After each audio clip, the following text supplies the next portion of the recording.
Ndimene dziko latelamu pafunikila chikhulupiriro cholemba chomwe sichingasunthike ngakhale poyesedwa ndi anamondwe amphamvu.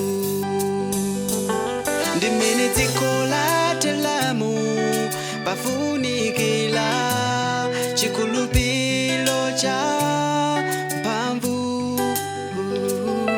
chomwe sichigwedera ngakhale poyesedwa ndi mphepo yolusa.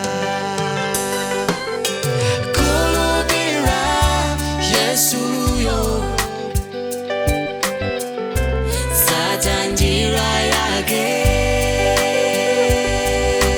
leka kutsata gulu la wanthu, khazikika pa Yesuyo, leka kutsata unyinji. Khulupirira Yesu, mvera mawu ake, iwe leka kutsata gulu la wanthu, khazikika pa Yesuyo, leka kutsata unyinji.